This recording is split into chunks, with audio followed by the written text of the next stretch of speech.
expert, our specialist is Bill Palmer. Now that we're officially starting this call, I'm Carol Yeh-Garner. I'm Scott Garner. And we are Young Living Royal Crown Diamonds.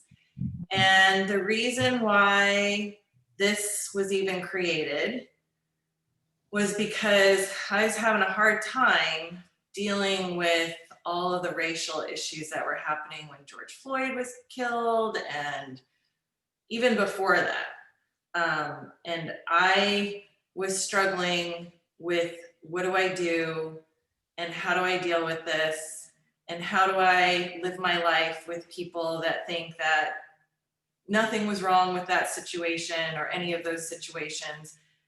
How do I still love the people in my life that have completely different views than me? I saw a lot of Young Living leaders being very vocal in ways that I was just kind of like, ooh, it's not comfortable for me. And one of my coaches and mentors had said she was going to do something.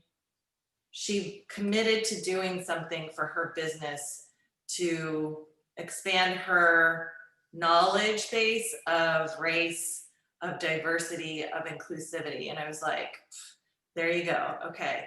I'm the kind of person that gets shit done. Like, you tell me to do something, I want to do something, I'm just going to get it done. I'm not going to wait around for Young Living to figure it out because they've got all sorts of other issues like a working website to get taken care of, right? And it's a corporation and we can't rely on that kind of big company to figure it out and to guide me or us. So I just figured, all right, I'm gonna try and figure out how to make this something that not only I can learn from, but like other people, anybody, it doesn't have to be Young Living, anyone, right? Anyone on this planet, especially anyone in the United States, can feel the divisiveness that is happening. And I wanted to figure out a way to hopefully make a bridge, hopefully find a way for those of us that I knew, like if I'm struggling with this issue, there's other people that are struggling as well. And I wanted to find a way for myself to learn how to be a better human, how to be more aware of diversity, inclusivity issues, and apply that and take action, right? Not just know it, not just post really great things in my Insta stories or whatever so that people can be like, oh yay, you're amazing. No, like I want to make something that would create actual change and give us tools to create actual change.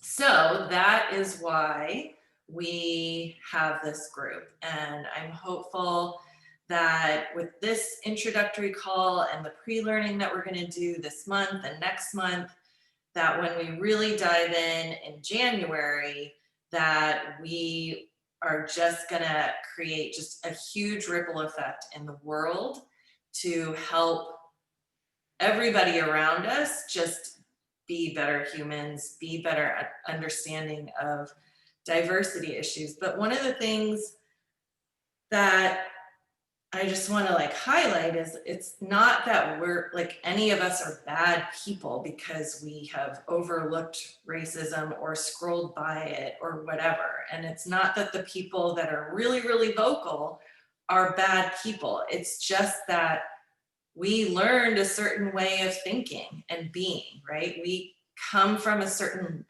viewpoint and lens of our own world. I was born in America.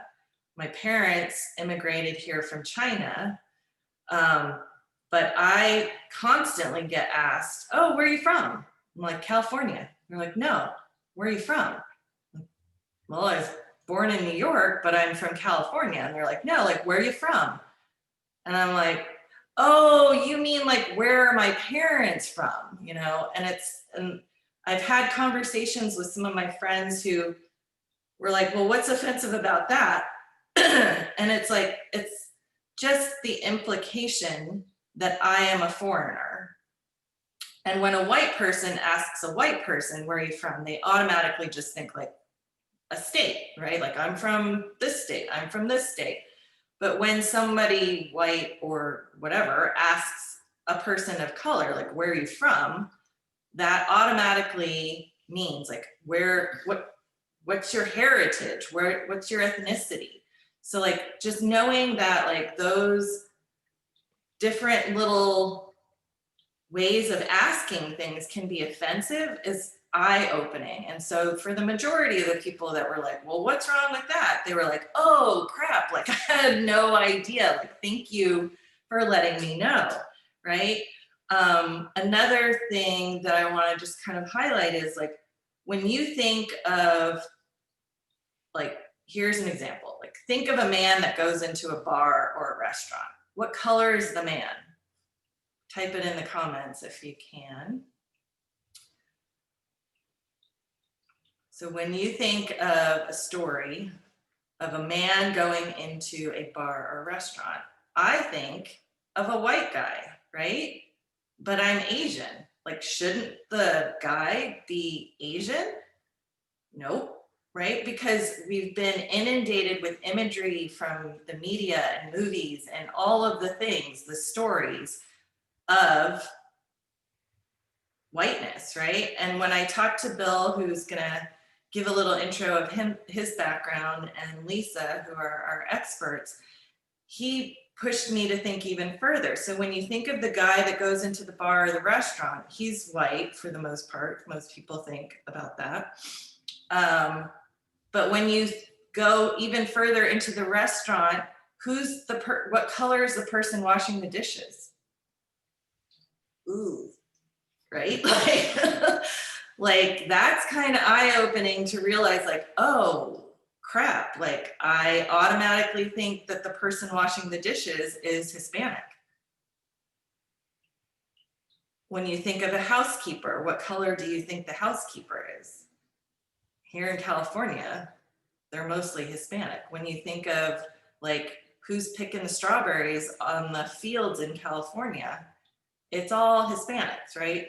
So it's not that like I'm racist because I think that way. It's just that that's what I've been programmed with the 51 years of what I've seen on TV and in the movies and the stories that I've learned along the way. And I want to unlearn that. And I wanted to create a place for other people to unlearn that. And also learn about like the true history of like, how did we get here? And what can we do about it? And so I was completely unequipped to do that. And I am so happy that we can have some experts in the field that have been doing this kind of work for over 20 something years to come and guide us. So Bill is here and Lisa's on here too. So Bill, do you want to start, or Lisa, actually, Lisa is a Young Living member. She's not doing the business. She was referred to me by one of my team members because my team member also worked with Lisa in a former work life in the diversity inclusivity field. So Lisa, do you want to start off, or Bill? Yeah. Hi, good morning, everybody. Thank you. Well, afternoon or some other time zone. Welcome all time zones. Thanks for being here in this new world that we live in now every day, our little boxes and seeing our little faces. Good morning, Scott. Haven't seen you in a while. Hope you're well. Morning. Yeah. As Carol said, that was a fabulous introduction to why you asked us to be here. It's really hard to add anything, I think, to the premise of why we're all gathered. I think it was exactly 30 years that I went to my first racism workshop because it was 1990. So did I do that math right? Yeah, I think it was 30 years ago. And I joined a consulting firm thinking I was going to do I was going to do workshops on finance for non-financial managers and something like really corporate. And I did, but there was a woman, there were two women partners, which I wasn't used to having women leaders around me. This was a while ago, but there were two women partners, and one of them took an interest in me and said, do you want to learn about this other area that we're doing now? It's called diversity. And I looked back at her, I said, why would I do that? MBA degree. I have really, I had a very corporate background, but she kind of, I would say, I think, to be real about it, she kind of took pity on me because she realized how unaware I was, even of my own identity issues. And, I'm a Black woman, and being the color that I am as a Black woman is confusing enough to many people. It makes no sense to people outside the United States, but this is part of my identity, and I had never really dug deep. So she sent me to a workshop, and it was called Visions, and she's actually still doing this work. And it was at the Civil Rights Memorial in Selma, Alabama. Now, I grew up in Pittsburgh, Pennsylvania. I then moved to Chicago. I knew nothing about the South, hadn't really been in the South. And here I was in an anti-racism, sexism, homophobia workshop in Selma, Alabama. And it was life-changing. I mean, it totally, whatever metaphor you want to use, peeled the onion, ripped the clothes off of me, opened the kimono, whatever phrase is non-offensive to you, but represents a human being stripped of a lot of misperceptions and just ignorance about who I was, who other people are. And so it was life-changing. And so I stuck kind of with the finance stuff, but I started doing diversity work as soon as I got back to my job in Chicago. And she said, how was it? And I don't even think I had any words. So long time. It's work that I enjoy, and it's also work. You don't just like evolve overnight, but it's very rewarding if you're willing. You discover a difference about yourself, and you discover just more truth about people. You can really look into their eyes and try to have a different take on what their experience actually is. That's super valuable. So yeah, so I do mostly corporate work. Right now, my largest client is a behemoth foundation, and I'm learning a lot there. But Bill and I want Bill to be along for this ride for me and Carol. One is we model the diversity that we think is important. We are different. We're literally, if you saw us standing too, even by size, because Bill's really tall, length of hair, gender, we're both straight people, but religious differences in background. Yeah, we're just different, but we get each other, and we have a very good relationship in terms of being able to hold a space for groups to come together and to be able to just talk and learn and share. So I wanted him along for this ride. And so I'm going to stop talking and let Bill introduce himself. Thank you, Lisa. Yeah. Well, it's nice to see you all. When it had a gallery view, I did see one baby, and I can't see that person now, but I'm looking forward to all the children that show up behind you, and the cats and the dogs, and all of that stuff that we've come to both love and hate on Zoom. I come to you from land originally occupied by the Ohlone Indians, better known to you perhaps as Oakland, California. I'm an executive coach and an organizational development consultant. I work mostly in the corporate area. I do a substantial amount of pro bono work in the nonprofit area. Also do some executive coaching with individuals who find themselves in transition and that sort of thing. The focus on racism and anti-racism has been something that's been with me for a long time. As a teenager growing up in New York, I helped to organize rent strikes in an African-American neighborhood. I went through buildings. I learned the building codes in New York. I cited violations. I compiled the violations. And at that time in New York, and probably to this day, there are legal ways to go on rent strikes. So this stuff is really important to me. It informs everything I do. I don't always look through the lens of race and racism and anti-racism, but I never don't look through it in terms of the work that I do. It's always there in America. It's inescapable. And one of the things that happens to folks, or to some folks in a course like this, is, as you will see, is a sort of overwhelming awareness of what they have been unaware of. And that can be difficult, and it can be upsetting, and it can be painful. So one of the things that we want to make sure that we do in the pre-work and in the 10 sessions that we're planning to have is to make sure that we create a community of support for each other. That doesn't mean necessarily agreeing with everything we hear, and it doesn't. I live in downtown Oakland, and you can hear the ambulances and fire engines going by. I apologize for that. But by the norms and ground rules that Lisa and I will set, our goal is to create a community, a learning community, in which we can express ourselves freely, without retribution, without attack, and without a debate.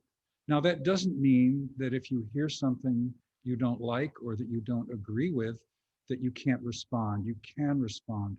But what we want to do is shift away from an element of white supremacy culture, which is debate and argument and confrontation, to a different kind of culture of curiosity and appreciation. Okay? So for those of you that become upset during these workshops, or ashamed, or angry, you're more than welcome to express yourself. It's the job of the rest of us to support that person, no matter how ridiculous or insane or crazy we think their point of view is. So I'm looking forward to this. I've done this kind of thing before. It's challenging, and it's worthwhile, and it's rewarding. So I would urge you to be curious, to draw on your reserves of resilience, and to make sure that in asking for support from others, that you do everything you can to support yourself. And I guess I'll turn it back to Carol. Thank you. Yeah, this is a place where we as people can just be curious and learn and unlearn and grow together alongside each other and support each other, no matter what we believe and agree or disagree with. This is about race and discrimination. It's not just about race, though. It's inclusive of LGBTQ plus, hard of hearing, deaf, disabled, all the things. They all fit under discrimination and diversity and inclusivity. And so anybody that has ever felt not part of, disenfranchised, less than, this is for all of us. So I know that there are a couple other diamonds that helped me create this. I would love if you guys would pop on and just, if you feel like sharing why you want to be a part of this, I would love to have some of you jump in.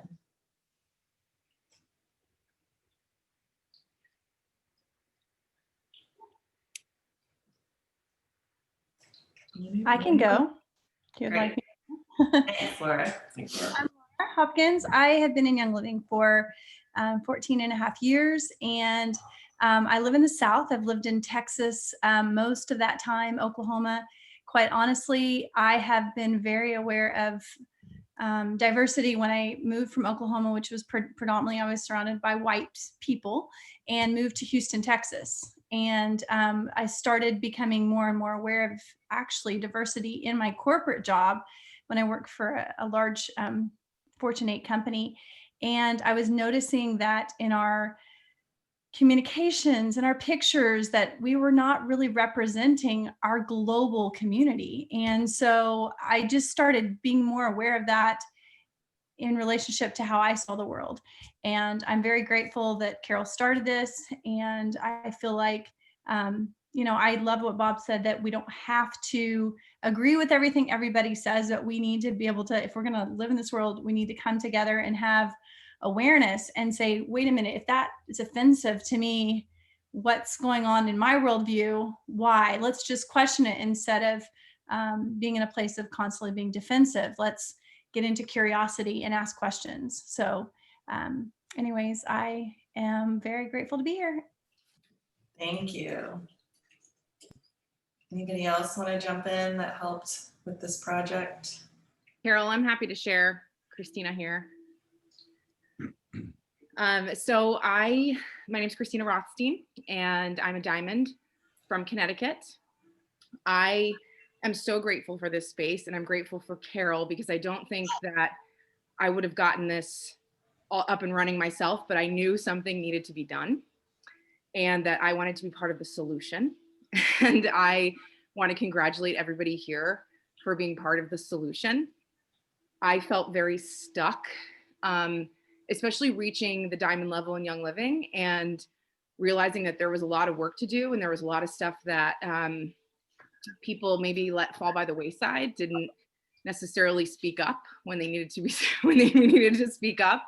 And what I found through this experience, although it was troubling and somewhat painful to reconcile, was a group of diamonds who want to move forward and want to be part of the solution. And so instead of feeling stuck, I recognize this as an opportunity for all of us to do our part and to show up and to get really into the arena, which involves being vulnerable, right? It involves confronting things that we have been told our whole lives or that we've implicitly just believed, but we want to be better. And I hope we get more people in this group, because I think there are a lot more people who want to be part of the solution. So I just want to say that you can still encourage your people to get in this group with you and do this together, because we have the potential through each and every one of our homes to shift massive consciousness in this world. And so I just want to honor that potential that we all have in this experience and to really run with it and rock it. And I don't know about a deadline, but I think we need all the people in here. And you just think about minor changes, big realizations that we're having, conversations we're not scared to have anymore because we're empowered, and the ripple effect that we can make on the world. Exactly. Yeah. Anybody else? Even if you're not a diamond, like if you want to jump in and share why you're here. I'll share. Oh, Carol. Caroline, I see you. I don't feel like I did anything to make this happen other than attend your calls that really intrigued my curiosity. Grew up totally in a white family in a white small town. Have always had a sense of curiosity is my big thing. And in the yoga world, most of you know, hopefully know that I do a lot of yoga, and I believe we're all one and we're all infinite. So we need to be able to speak that as well. And I feel ignorant a lot of times with just what's been rooted in, like you said in the very beginning. But the oil so I'm grateful, and thank you for putting this together. And the oil that I'm using is gathering, and I'd like to read to you why. And this is straight out of the app. This blend is created to help us overcome the bombardment of chaotic energy that alters our focus and takes us off our path toward higher achievements. The galbanum, a favorite oil of Moses, has a strong effect when blended with frankincense and sandalwood in gathering our emotional and spiritual thoughts, helping us to achieve our potential. These oils help increase the oxygen around the pineal and pituitary gland, bringing greater harmonic frequency to receive the communication we desire. This blend helps bring people together on a physical, emotional, and spiritual level for greater focus and clarity. It helps one stay focused, grounded, and clear in gathering one's potential for self-improvement. Oh, I love that. You're gonna run out, guys. You know. I know. Where can I get some? Okay, Kari Friedman wanted to share too. Hi, Carol. Hi, everyone. So yes, I am a Crown Diamond. I'm a cross line to Carol. And Christina, who just spoke, she's on my team. And I see a ton of people on my team, just faces I know. So that's super exciting. So just to kind of reiterate what Christina said, there's still time to get people in here. I'm super, I'm curious, I'm humbled. I'll be honest, like I'm a little bit nervous. I live in Orange County, California. I grew up in Los Angeles, lived in New York City for about 5 years. So I lived in just very kind of diverse cities. And I was very ignorant to discrimination, racism. I mean, of course I knew it existed, but like my husband's Jewish. I grew up Catholic, converted to Judaism when we got married, my choice. And you know, my husband would talk to me about anti-Semitism, and I was just, and I understood it, but almost as this thing of like in history, you know, like I read about the Holocaust, and these were things that were not present in my life. And he grew up in a small town in Illinois, and he was like, no, Kari, like it exists today. Like there are people who don't think that, you know, Jewish people, that people of color, that right. And I was very ignorant of that. And then I moved to Orange County, California, and you could go research about how Orange County actually started as a county and as a city. Okay, that's interesting. And I started experiencing it here. And then I grew this business, this Young Living business. And as a Crown Diamond, I have a big organization. So I get to interact with a lot of different people.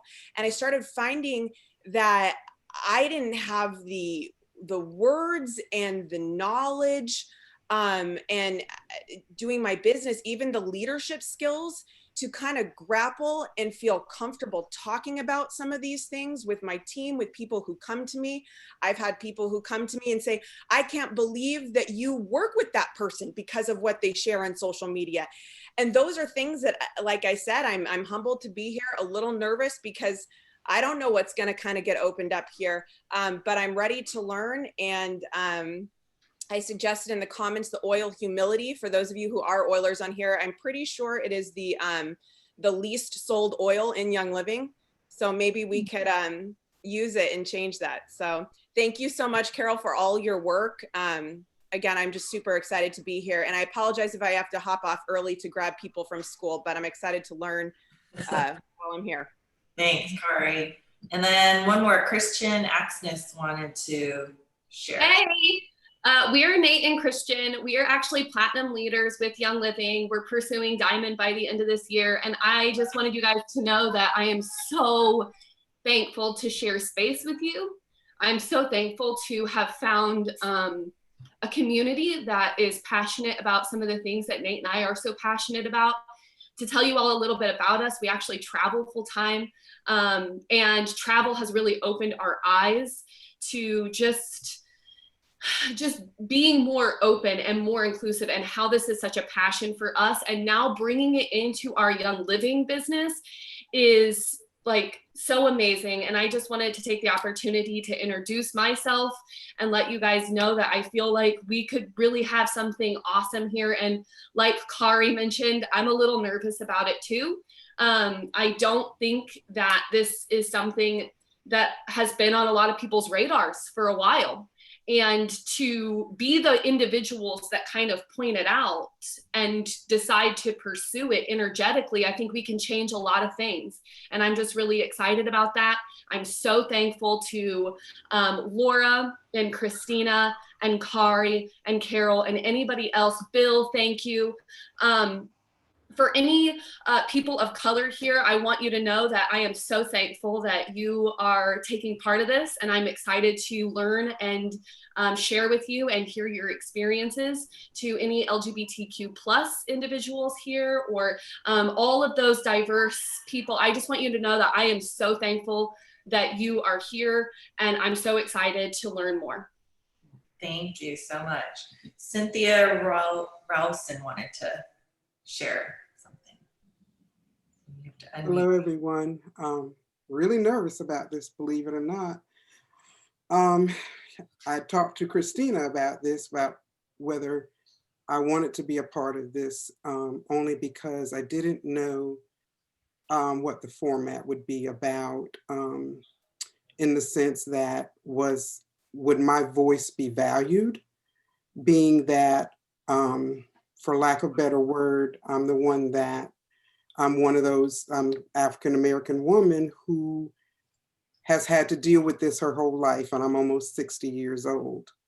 And as Christina and I talked, I felt like this would be a good open space where my voice could be heard. And I'm grateful for this, and I'm grateful for everyone who's working to put this together, because I do think that the only way for things to change is for there to be communication, open, honest, gut-wrenching, because this is going to be gut-wrenching, because I'm one, and I told Christina, I'm going to speak my truth. And I pray that I do it in such a way, because I do pray before I speak, say something, but I do want us to come together as a people. I have a transgender daughter. Like I said, clearly, obviously, I'm an African-American woman who's got a little age on her. So I've been through a lot. I've seen a lot of change. I'm originally from New Jersey, but my family is from the South. So we moved here when I was in junior high school, right after integration was done here in the South.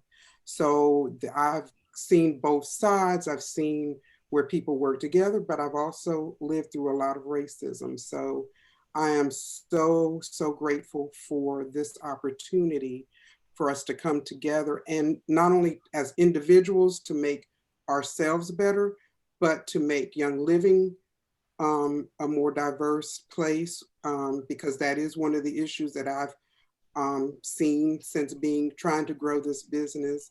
And I'm just very grateful, and I'm praying that this becomes a forum that just branches out to more people. So thank you for letting me say a few words. Welcome, Cynthia. Thank you. I'm so glad that you're here and that you chose to come and join us, and that you will be speaking your truth, your voice. Carol, We do need to hear from you.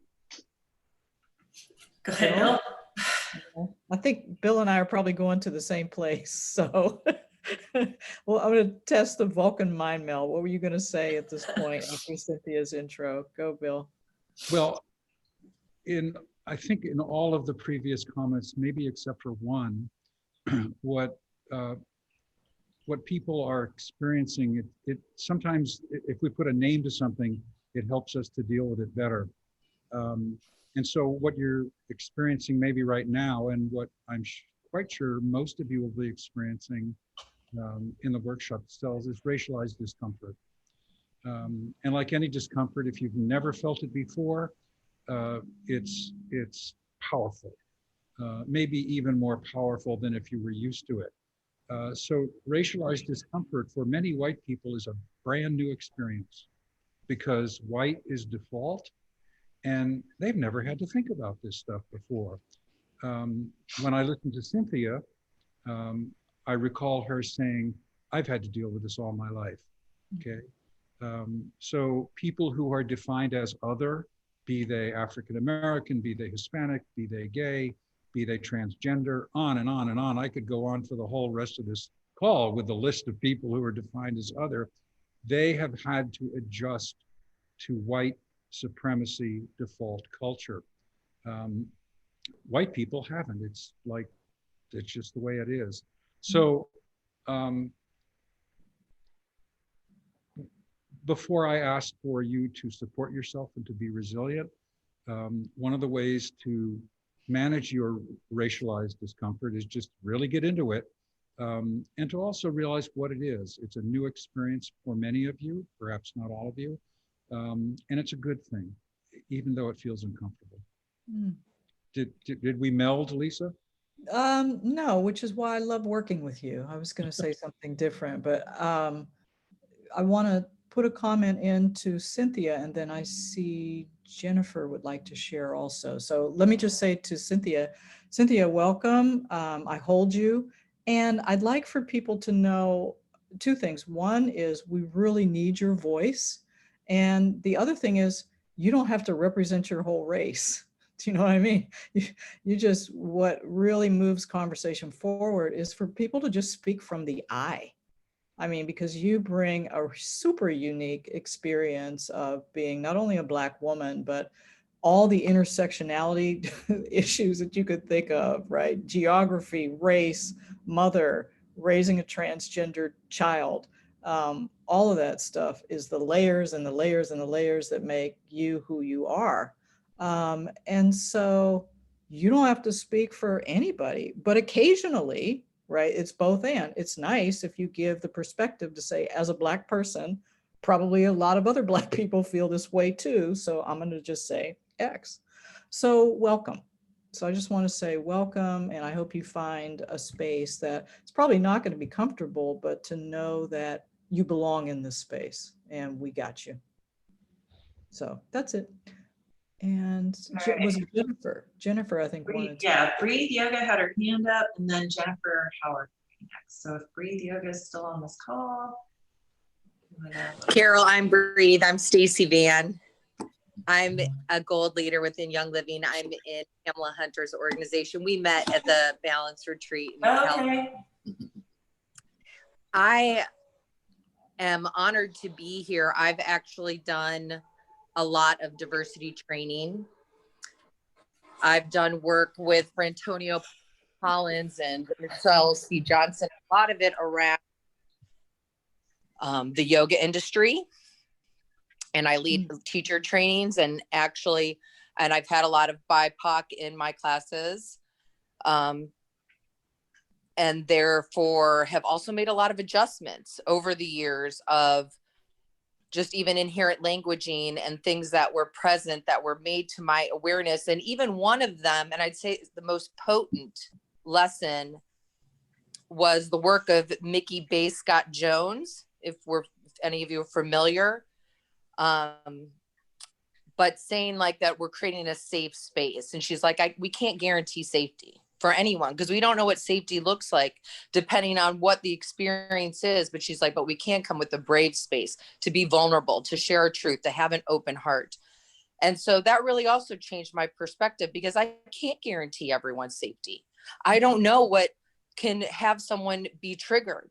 And I think this is part of it too. We don't know the languaging, the experience, and especially the history. If we really don't know the history of America, why, right? And there's, more now than ever, especially in the past few years, there's documentaries and there's more information available to really learn about how our laws have been created and affected, just the prison system. Like there's so many more issues. And yes, and that's what I would just like to speak of. And I hope that this training also includes that yes, it's really important that the culture of Young Living is affected, but you have to also know that there's a larger perspective at play here as well.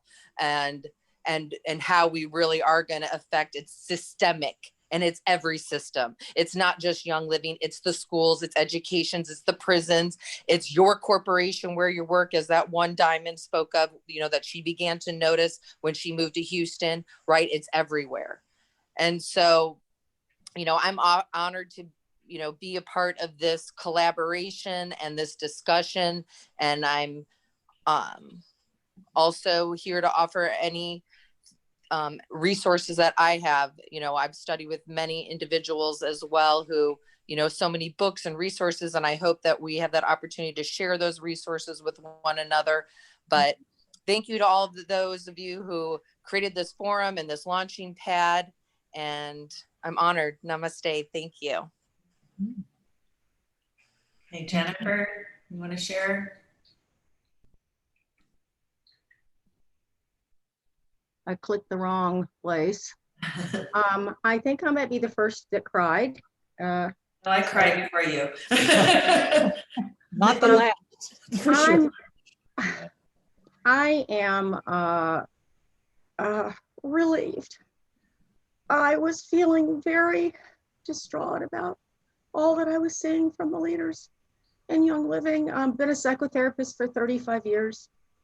I grew up in Tennessee, so I understand, not from the other perspective, but from my perspective, which is why I wanted to leave and move to New York, where everybody was free to be themselves, whatever that meant. I mean, I understand that's it's all evolving, but I've dealt with all sorts of people in my years.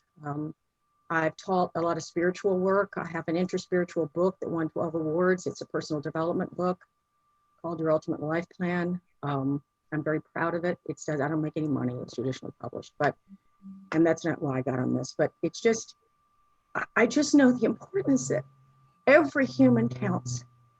And this is just so crazy right now with what's going on in the world. So to have this group here feels, my heart's pounding out of my chest, just feels so powerful and so hopeful. I think hope should go on that list of oils. Because I'm feeling hopeful. I was feeling very discouraged. Like, could I stay in this business writing all these things and the pain, causing all the pain to all these people? It's just hard to watch. So anyway, thank you. I'm honored to be here. Thank you, Jennifer. Thanks, Jennifer. Thanks, Jennifer. So yes, we will have opportunities for pre-learning. So anybody that has like book recommendations or links, like feel free to share that in the group if you have a link that or an article or book that you think would be great for us to learn from. One of the things that Lisa and Bill gave us, if you haven't checked the group, there's an implicit association survey that you can take. That's the link is in the group from Harvard University, and there's a bunch of different ones, and there's a race one, there's religion, there's gender. So Lisa or Bill, can you explain how that works? Because I took it and it was weird, and I was kind of like, well, it kind of programmed me to like choose this, like to think the left finger and the right finger, one was good and one was bad. And so like, can you explain how that all works and how the results? The Harvard IAT, you either probably love it or hate it or are curious. There's probably three different reactions you can have to it. It was created by Mazrin Banaji and Anthony Greenwald, and they created it because up until it was, I guess it was the early, maybe the 80s, there was no real way of gauging how people experience bias or prejudice. It was literally just done, for those of you who come out of the social service community or teaching or whatever, it was literally just done by surveys. You know, someone with a clipboard saying, you know, going around door to door and asking people, would you mind living next to a family from Hungary or something? So, you know, there's all sorts of potential for people to say what they thought the surveyor would say, and there was no real way of measuring. So they came up, Dr. Banaji, who's a woman from India, and Anthony Greenwald came up with this test. And basically, the bottom line is, when we have to categorize things that we don't normally have stored in the same places in our heads, it slows down our reaction time, because the brain is designed to function effortlessly by recognizing previous patterns and categories. So words like yucky, deformed, conflict, they kind of hang together one place in our brains. And words like puppies, butterflies, love, glory, they hang in another category in our brain. And so when you try to match images that look yucky with words that seem good, you get slower because your brain kind of needs a second to put that together. Whereas words and images that seem to hang together, we can categorize really fast. And so it's a test where you're matching E's and I's with various images. And the bottom line is this. For example, the easiest one, the one that we will all experience, God willing, is age. So there's one that gauges age discrimination. And this is really not a spoiler alert anymore. I'm basically telling you how the whole thing works, but I hope you'll take it. But the one on age is, for example, you would see words like sunshine, Medicare, Florida, and then you would see an older person's face. And that would match up. You could do that pretty quickly. But then you'll see words like urban, hip hop, TikTok, and you'll see an older person's face, and it will take you longer to put those together because our stereotypes about old people match the words like Medicare, Florida. They don't match words like TikTok, urban. And so that is actually how the test is constructed. The things that we associate most closely are the easiest ones that we mentally categorize. And unfortunately, it's things like Black images, crime, welfare mothers, but they don't use those words. Those are too obvious. They'll use different words on the test. And bottom line is 72% of Americans of any race will categorize Black as more unfavorable than white. It's just, those are the numbers. If you look at age, people have automatic preference for young versus old in most societies, because it's like in 16 different languages too. You can take it in different languages. That's basically how it works. So it's a measure of our implicit bias. And that's what functions for us below the radar. We're not aware of it. It's beyond our conscious awareness. It's just how our heads work, because we've been fed, we're all swimming in the same soup, people, of stereotypes, images that have been, drilled into us just for generation after generation. So be curious, take it. You can take it on body image, political affiliation, age, race, whatever, but the one on race is really like germane to the conversation that we're going to have. So check it out. Yeah, I'd like to build on what Lisa said. A couple of people have talked about geography and history.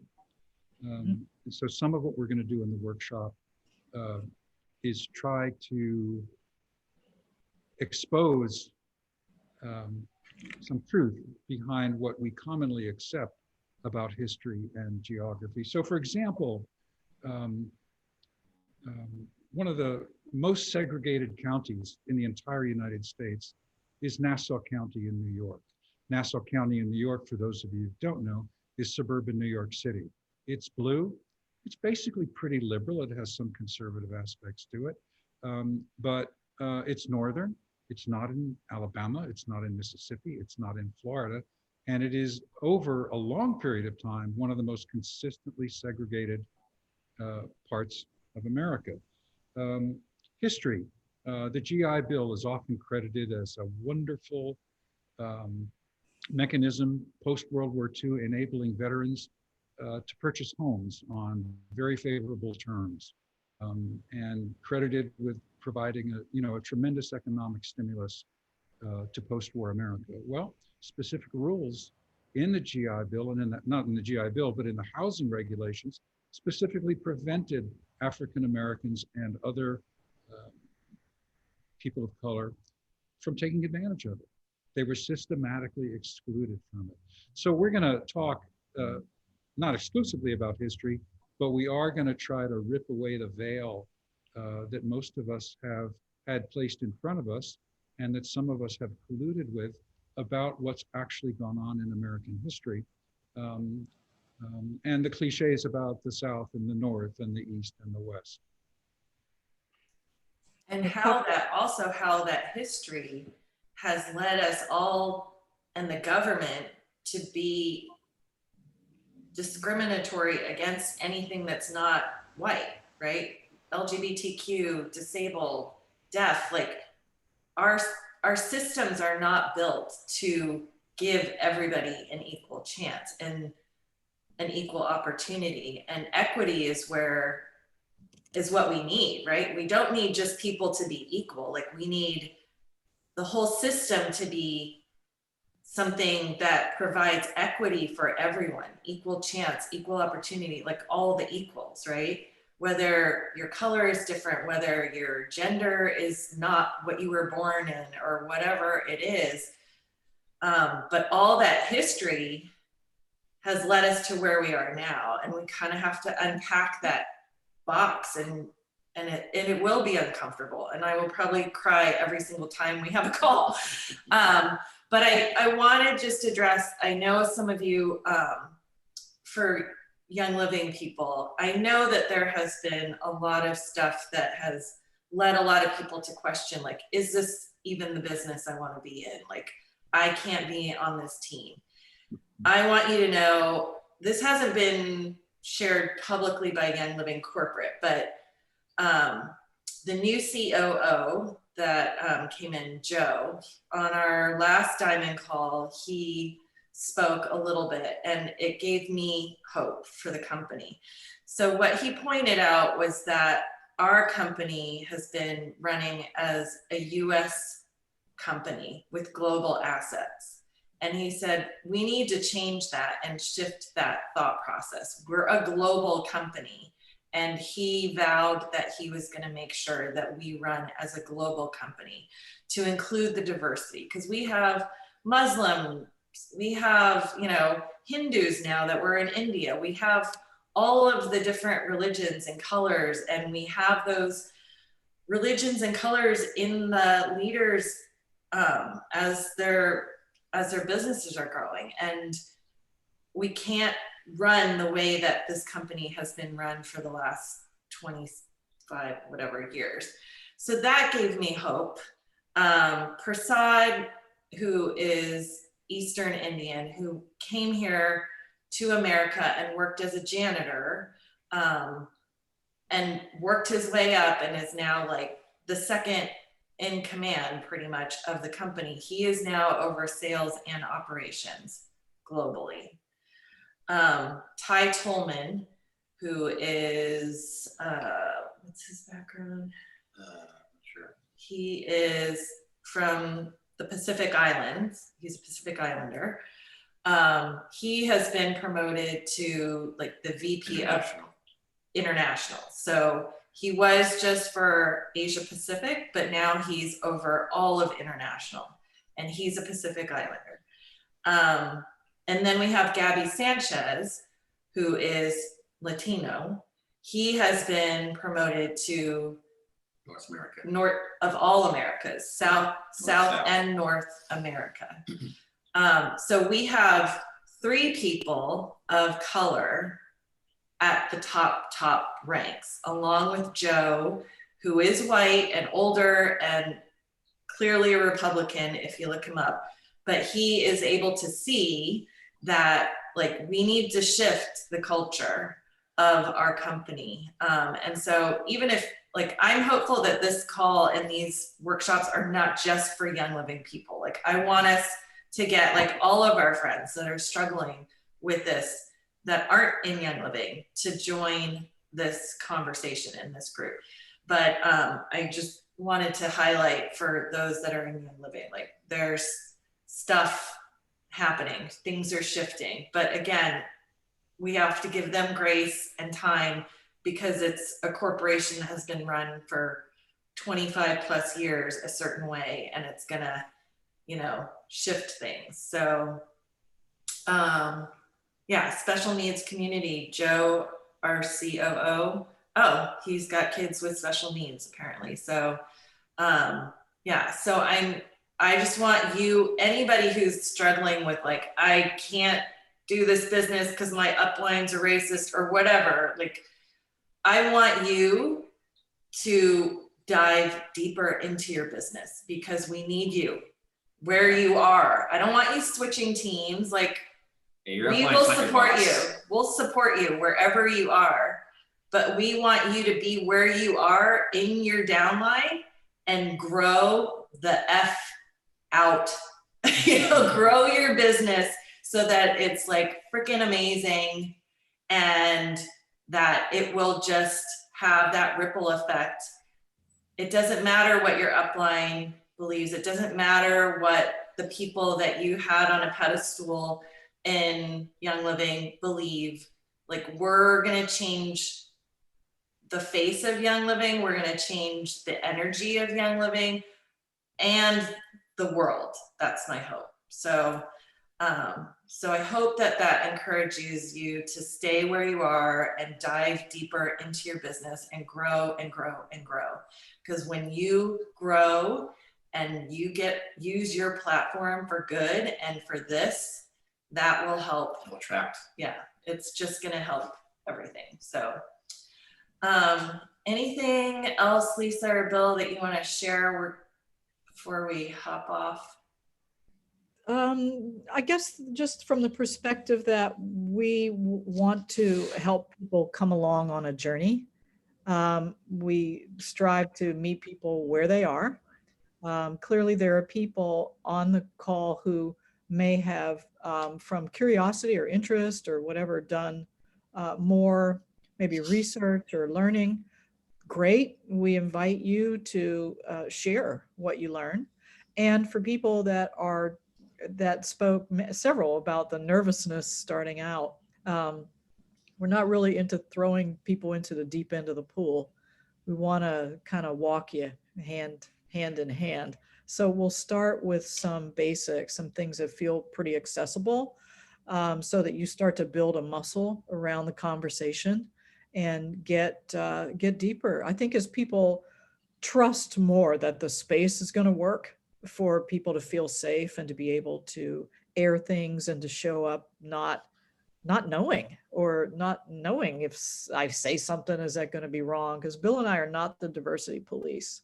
We are not, but we'll put some strong guardrails around the conversation so that people can feel that it's good, that your voice can get heard. And there's no penalty for saying something wrong. So we'll ease into it with our curriculum, and you'll have things to prompt your thinking before each of the meetings so that we can use the time well. And yeah, I'm up for the challenge. So Bill, what would you add? Nothing. I would just put an exclamation point after what you just said. Awesome. All right, our next call is not till after the election. We wanted to have a call with Bill and Lisa just because we know, like, whatever happens in the election, whichever way it goes, we're gonna know that there's lots of noise, lots of drama in the world, and we need a safe place to kind of just come together and process whichever direction it goes. Please, please, please share this with your team members, share this with your friends. We want to get as many people into this project as possible. Know that none of the Young Living people that created this are making any money. Like, we're raising whatever money that is raised is going to pay for our highly valued specialists, Lisa and Bill, and anything that ends up being raised after that will be donated to the Young Living Foundation. So we've still got a ways to go in terms of where we need to, how much money we need to raise. That's not what this is about. But I just want you guys to know, like, we created that sliding scale fee so that anybody could join this. It's a one-time thing, but if you feel led to and you want to add more, just go to the link and add more. So we're looking forward to doing this with you guys, alongside you, and really appreciate you joining us. Thanks. Thank you. We'll have this replay available in the group for anybody that you want to tag, that you want to get into the group. Thank you, Carol and Scott, and everyone. Thanks. See ya. Thank you all. Bye. Thank you.